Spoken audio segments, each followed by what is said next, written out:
ইনকিলাব জিন্দাবাদ। জুলাই অভ্যুত্থানে জনপ্রিয় হয়ে ওঠা এই স্লোগানটি ঘিরে সামাজিক মাধ্যমে চলছে ব্যাপক আলোচনা। স্লোগানটির ভাষা এবং পরিচয় নিয়ে সৃষ্টি হয়েছে বিতর্কের। কিন্তু এই স্লোগান কিভাবে এলো? এর আগে কবে কোথায় বিপ্লবীদের কণ্ঠে শোনা গেছে ইনকিলাব জিন্দাবাদ? এর উত্তর আছে ইতিহাসের পাতায়। ব্রিটিশ শাসনের বিরুদ্ধে যখন উত্তাল ভারতবর্ষ, চারিদিকে অসন্তোষ, ক্ষোভ আর বিদ্রোহের আগুন, এমন প্রেক্ষাপটেই জন্ম নেয় এক অমর স্লোগান, ইনকিলাব জিন্দাবাদ।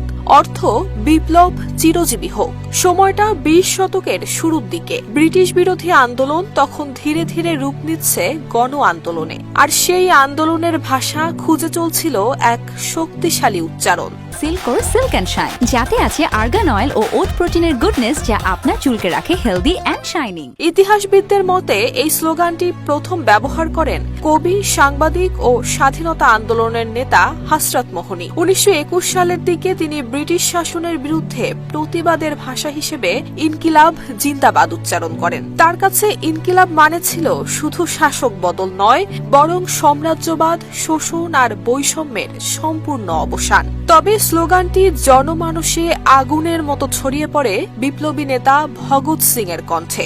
আদালত প্রাঙ্গণ থেকে ফাঁসির মঞ্চ, প্রতিবারই ইনকিলাব জিন্দাবাদ ধ্বনিতে কেঁপে উঠত ব্রিটিশ শাসন ব্যবস্থা।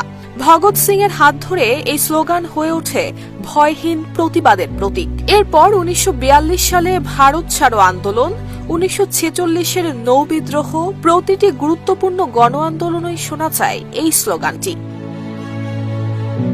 একই ধারাবাহিকতায় বাংলাদেশের গণতান্ত্রিক লড়াই, বিশেষ করে 1969-এর গণ অভ্যুত্থানেও এই স্লোগান স্বৈরশাসন আর বৈষম্যের বিরুদ্ধে হয়ে ওঠে গণমানুষের কণ্ঠস্বর। এমনকি 2024 সালের জুলাইয়েও যখন ছাত্র জনতার আন্দোলন তীব্র হয়ে ওঠে, তখন তরুণদের অনেকেই ইনকিলাব জিন্দাবাদ স্লোগানটি ব্যবহার করেছেন। এক কথায়, ইনকিলাব জিন্দাবাদ শুধু একটি স্লোগান নয়, এটি উপমহাদেশের সংগ্রামী ইতিহাসের এক জীবন্ত দলিল।